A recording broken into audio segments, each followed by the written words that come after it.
Dillon Hartman from Durango Silver Company, and I'm here today to talk to you about turquoise pendants. We'll talk about the different styles of turquoise pendants as far as the way that they're designed with metal or without, and then the different time frame they might have come from. And you know, that doesn't mean that they're dated today, but just where their origins are from. And then maybe towards the end of this video we'll talk about what would be good for a man and what wouldn't. Of course, that's a matter of opinion. So let's start with the oldest type of turquoise pendant. This would be, and let me move my fingers out of the way. This would be the oldest type of turquoise pendant and would have been made by many different cultures, a lot of times pre-BC. So we're talking Anasazis, by the Egyptians and that type of people, and these have been made ever since and are still very popular. So just a piece of turquoise that's been carved into some shape. They might also obviously worn them as a nugget. Okay, so there's one there. That's the first type of turquoise pendant. Okay, and then the next type of turquoise pendant that would have been made might have been a little simpler than this, but this is a pretty simple one here. And this pendant here is just a Bezel-Set Cabochon of turquoise. And this one here I picked to show you because this is a really good example of a classic Navajo made or Spanish made sterling silver pendant. Okay? Then let's graduate up into the next type of pendant that the Navajo and like I say, they were heavily influenced by the Spaniards, started making. Would be this type that would be a cabochon of turquoise that's bezel set and then features some stamp work designs, a little bit of twisted wire, which we call rope or cable work, and it's got a nice fancy bail. Okay, quite a step up from the previous pendant. Okay, and this is a larger pendant as well. Another classic to the southwest, as well as again Spain, would be the cluster pendant like this. Okay, and again, this is a real common Navajo style pendant, and it features a larger stone in the center and surrounded by multiple little stones. This could also be done with turquoise in the middle and you know, many other different stones around the outside, or different stone in the middle, turquoise on the outside. Many variations here. Okay, on that same vein, I also thought I'd bring a cross to show you. Here's a cluster cross. Okay, and then I wanted to show you, here would be what I consider a large turquoise pendant. So this might be something you graduate up to. Probably not your first turquoise pendant. This be something you know, move into as you really fell in love with turquoise.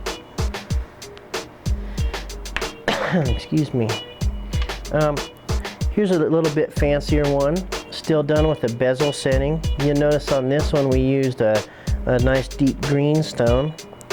And then this pendant's made special, and it's actually made so that it can fit on a large chain, leather, or really I made this pendant to be able to fit onto beads.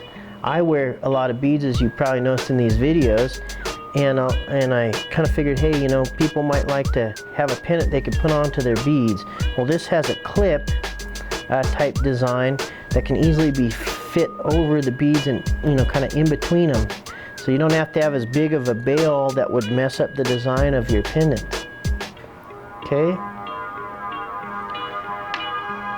Alright, now here's a different type of bezel set pendant. And this is what I consider a Victorian style turquoise pendant. And it's a two-stone pendant, so it has a beautiful piece of sky blue Morenci turquoise, and then it has one small beautiful sugilite stone at the top. But you can see it's all surrounded by these filigree and repose designs. This is more Victorian than Southwest. Okay, so something a little bit different there. All right. Now, here's another one that's kind of more of a modern turquoise pendant. This is a turquoise pendant that has some of the London blue topaz on the side of the Tibetan turquoise. And you can see this is a really modern design. It doesn't at all remind you of the Southwest. And it's important to see this type too, because you don't have to be a cowboy or cowgirl to wear a turquoise pendant. You can wear them in with your business suit. It just depends on the style you pick, you know.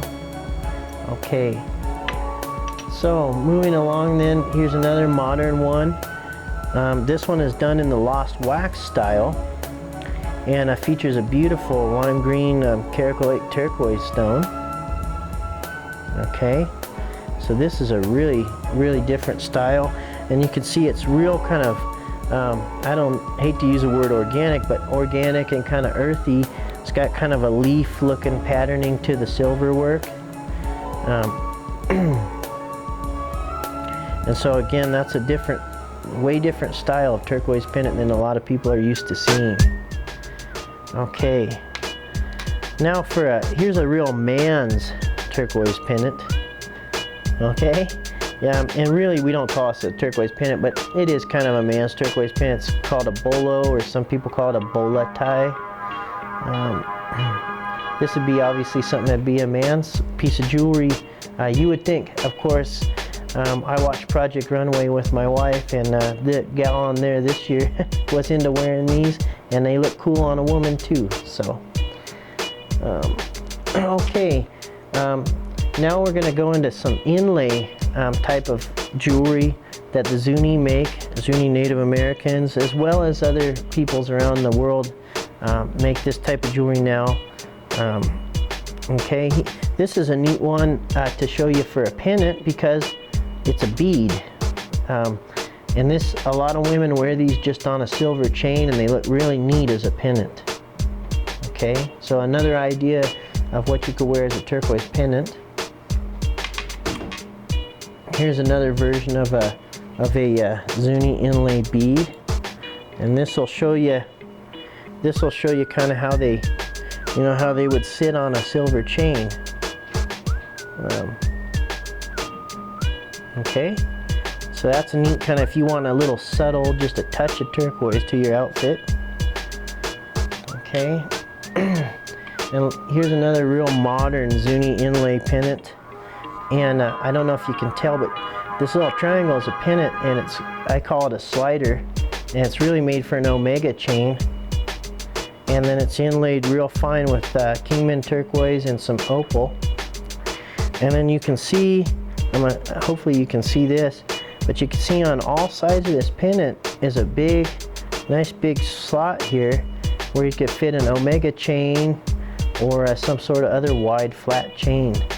But this would give you a real contemporary and modern look. Again, like I was saying, this is more of a piece that could be worn, in a city setting rather than having to be a fun setting.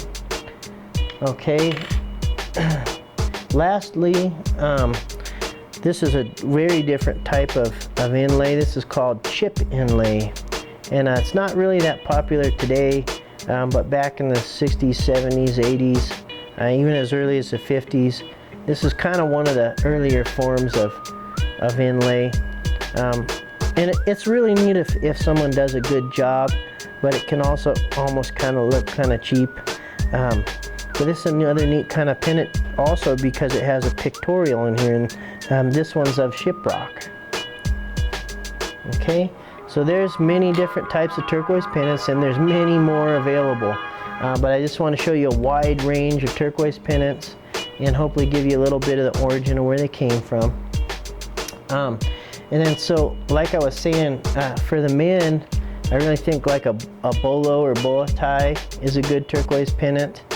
I think a man could also, if you're religious or you just like crosses, you could get away with the cross. I've sold men some pendants that, are a little feminine to me, but they like them. A man could get away with this, really. I probably wouldn't wear this, but you could. A man could also do, obviously, the stone pendant. And the rest of them really, I think, are kind of more woman's pendants in my ideas, but again, that's a matter of opinion. So hopefully that's helped you a little bit about turquoise pendants, and I hope you enjoyed the video, and we'll see you again sometime.